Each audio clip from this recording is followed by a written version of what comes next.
नौकरियों में पारदर्शिता को लेकर बीजेपी प्रदेश प्रवक्ता कृष्ण ढुल ने जहां सरकार का बचाव किया, तो वहीं उन्होंने पूर्व मुख्यमंत्रियों भूपेंद्र सिंह हुड्डा, ओम प्रकाश चौटाला, भजन लाल और बंसी लाल के कार्यकाल का भी जिक्र किया। उन्होंने कहा कि एक विधायक के बेटे के द्वारा बीजेपी नेता पर लगाए गए आरोपों की सच्चाई सामने आनी चाहिए। उन्होंने कहा कि इस मामले में किसी भी दोषी को बख्शा नहीं जाएगा और दोषियों को जल्द ही गिरफ्तार कर लिया जाएगा।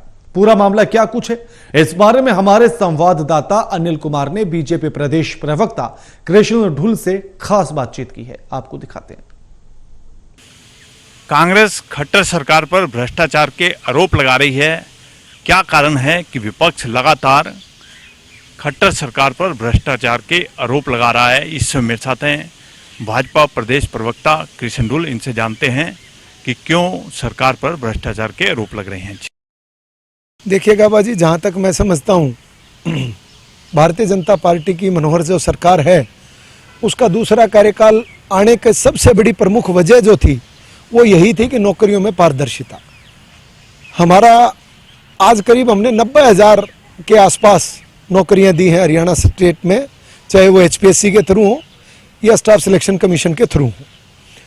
विपक्ष को हमेशा आरोप लगाए हैं लेकिन कभी भी वो सत्य और तथ्य सरकार के सामने लेकर के नहीं आए हैं। एक दो चीज़ें जो घटनाएं हुई, चाहे वो छोटी मोटी पेपर के अंदर आउट करने की थी, वो सेंटर के लेवल पर चली जाती है, क्योंकि 100-150 से ज़्यादा सेंटर बनते हैं, करीब करीब 2-3 लाख से ज़्यादा हर एप्लीकेशन मतलब हर पोस्ट के अंदर एप्लीकेंट होते हैं, उनके सेंटर बनाना मतलब लंबी प्रक्रिया है। लेकिन मैं आपके चैनल के माध्यम से हरियाणा प्रदेश का युवा जो आज इस चैनल को देख रहा है, आज को सुन रहा है, चाहे वो HPSC को लेकर के हो, चाहे स्टाफ सिलेक्शन को लेकर के हो, माननीय मुख्यमंत्री मनोहर लाल जी इस चीज़ को लेकर के बहुत गंभीर हैं कि किसी भी योग्यता वाले बच्चे के साथ इनजस्टिस ना हो। इस चीज़ को लेकर के सरकार जो है वो दृढ़ संकल्प है। ढुल साहब, ये पूरा मामला क्या है आखिर? क्योंकि एक विधायक के बेटे ने एक बीजेपी नेता पर पैसे लेने के आरोप लगाए हैं। देखिए, जिस विधायक के बेटे ने आरोप लगाए हैं वो हमारे पुंडरी के विधायक हैं गोलन जी, और जिस पर आरोप लगे हैं वो भारतीय जनता पार्टी के पदाधिकारी रहे विनोद खरब जी हैं। और उनका ये कहना था, जबकि गोलन साहब ने भी ये कहा कि मुझे तो बाद में पता चला कि मेरे बेटे ने पैसे दिए हैं। लेकिन जैसे ही ये मामला माननीय मुख्यमंत्री जी के संज्ञान में आया, गोलन जी ने माननीय मुख्यमंत्री जी को बताया और इस बात की पुख्ता बात चली कि हाँ पैसे विनोद खरब के पास गए हुए हैं। और फिर विनोद खरब की एक दो और चीज़ें बाहर आई जो जिससे ये पता चला कि उनकी वहाँ के तत्कालीन जो हमारे SS बोर्ड के मेंबर रहे हैं सत्यवान शेरा जी, उनके साथ कुछ रिकॉर्डिंग हैं। तो इस चीज़ को लेकर के माननीय मुख्यमंत्री जी ने तुरंत संज्ञान लिया, उनको वहाँ से हटा दिया, उनकी FIR दर्ज की गई।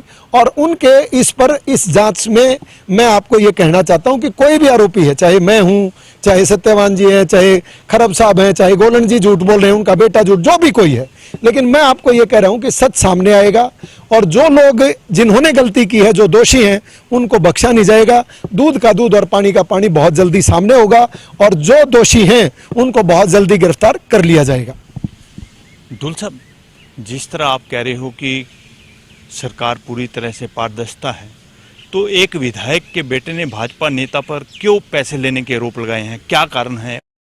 देखिए, इसमें हमारे स्टाफ सिलेक्शन कमीशन के एक मेंबर हैं, उनका नाम आया है, और सत्यवान शेरा जी जिनका नाम था, उनको तत्काल प्रभाव से हटा भी दिया गया था। और आपको ध्यान होगा, पुरानी भी अगर हम घटनाओं की बात करें तो बीच में 1-2 बार इस प्रकार की जब भी घटनाएं हुई, एक बार आपको ध्यान होगा हमारे भारत भूषण भारती जी जो उस वक्त के तत्कालीन SS बोर्ड के चेयरमैन थे, उनको भी सस्पेंड रखा गया था ताकि जांच हो। फिर वो चीज़ें साफ हुई, क्लियर हुई और उसके बाद उनको बहाल किया गया।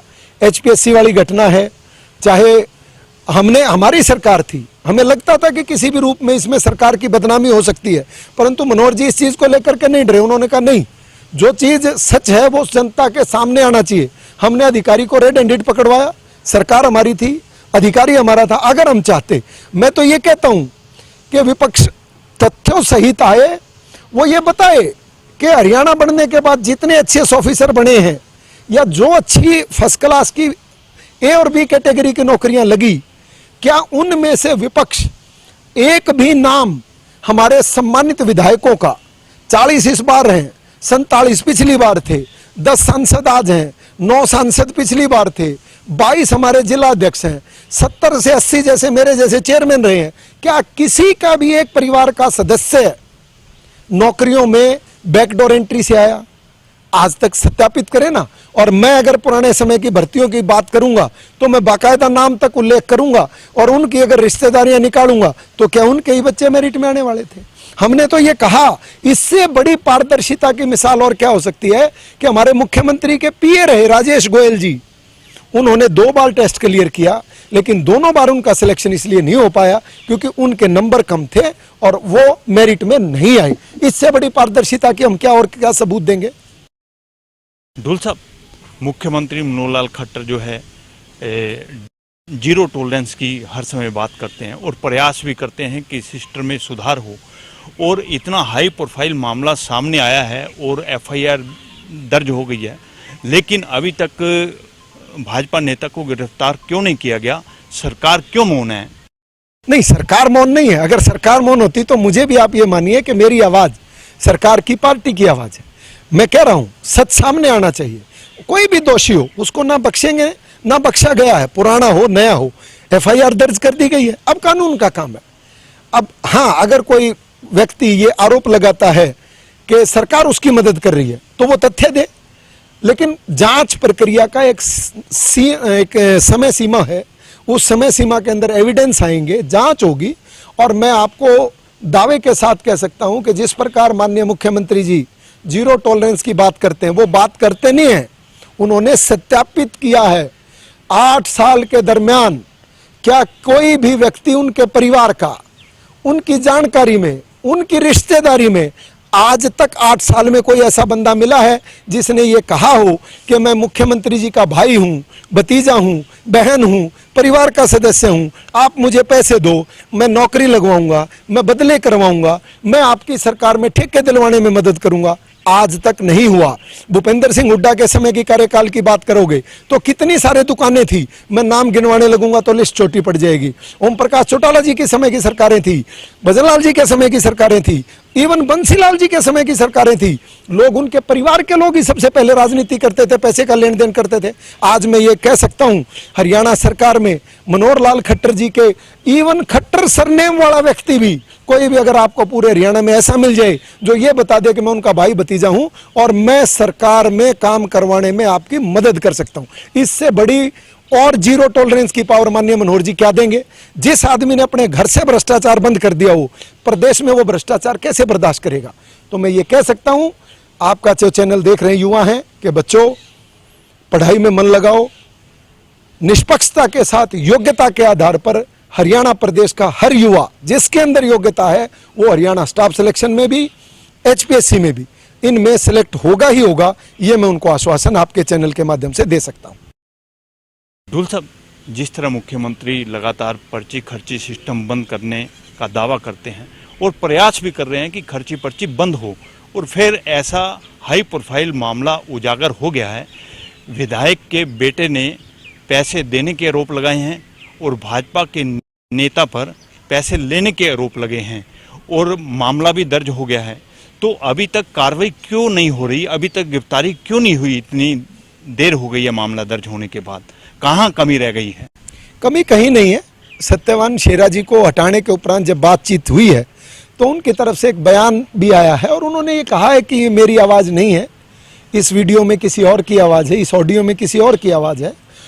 मैंने कहा कि जांच एजेंसी अपना काम करेगी और जांच एजेंसी काम करेगी तो मैं नहीं मान सकता कि भाई कोई भी विपक्ष का नेता करके बताए कि वहाँ एसएचओ को, एसपी को ये कहा गया है कि उसमें हमने उनकी मदद करनी है। वो जांच कर रहे हैं, दूध का दूध, पानी का पानी जनता के सामने आएगा। और मैं ये कहता हूं कि उनके समय की आज और भी, अभी तो उनका थोड़ा सा ही कार्यकाल गया था, 1-1.5 साल से मुश्किल से रहे हैं वो, उसके बाद भी जैसे ही शिकायत आई तो माननीय मुख्यमंत्री जी ने उनको तत्काल इस्तीफा लिया और उनको भेज दिया, और अब जांच एजेंसी ने एफआईआर दर्ज कर दी है। इससे बड़ी और क्या बात है। जल्दी ही दूध का दूध पानी का पानी होगा। अगर उसने गलत किया है तो मैं ये आपको आश्वासन देता हूं कि 100% उनको सजा मिलेगी, कानून अपना काम करेगा।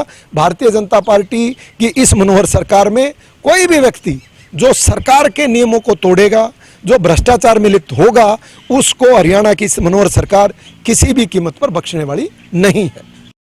ढूल साहब, इस समय आपको सभी दर्शक देख रहे हैं, तो क्या उम्मीद की जा सकती है कि जिस भाजपा नेता पर आरोप लगे हैं और एफआईआर भी दर्ज हो गई है, उसको जल्द गिरफ्तार कर लिया जाएगा? निश्चित तौर पर मैंने कहा जांच एजेंसी अपना काम कर रही हैं गाबा जी। अब मैं ये कह सकता हूं कि जब आरोप और प्रत्यारोप लगते हैं तो जांच एजेंसी अपना काम करती है। मैं आपको यहां ये चीज स्पष्ट कर सकता हूं कि प्रशासन, सरकार किसी भी तरह से जिस पर आरोप लगे हैं उसकी मदद नहीं करेगी। हां, जांच एजेंसी अपना काम करेंगी। जिस दिन वो दोषी है, जिस दिन उसके ऊपर आरोप लगे हुए सिद्ध हो जाएंगे, मैं ये आपको गारंटी देता हूं, विश्वास दिलाता हूं हरियाणा प्रदेश की जनता को कि मनोहर सरकार जो है किसी भी कीमत पर दोषी को बख्शेगी नहीं। चाहे वो मैं हूं, चाहे वो कोई और है, चाहे कोई भी और है, कितना भी बड़ा नेता क्यों ना हो, कितना भी बड़ा भाजपा का पदाधिकारी क्यों ना हो, जिसने भ्रष्टाचार में अपनी संलिप्तता दिखाई है या जो दिखाएगा, उसको मनोहर सरकार छोड़ेगी नहीं, उसको बख्शेंगे नहीं। क्योंकि युवाओं के भविष्य के साथ मनोहर की सरकार किसी भी रूप में खिलवाड़ नहीं कर सकती है। हमने वादा किया है कि योग्य लड़कों को, प्रतिभाशाली बच्चों को, जिनके अंदर टैलेंट है, उसको नौकरी मिलेगी ही मिलेगी, और बिना पर्ची और बिना खर्ची के मिलेगी। ये मैं आपको आश्वासन देता हूं। ये थे मेरे साथ भाजपा के प्रदेश प्रवक्ता कृष्ण ढुल। इन्होंने बताया कि खट्टर सरकार पूरी जीरो टॉलरेंस पर चल रही है। वहीं इन्होंने बताया कि एक विधायक के बेटे ने जिस भाजपा नेता पर पैसे लेने के आरोप लगाए हैं, उनको जल्द गिरफ्तार किया जाएगा। वहीं उन्होंने स्पष्ट कर दिया, किसी भी भ्रष्टाचार में लिप्त होने वाले व्यक्ति को बख्शा नहीं जाएगा। Anil Kumar, total news, Chandigarh.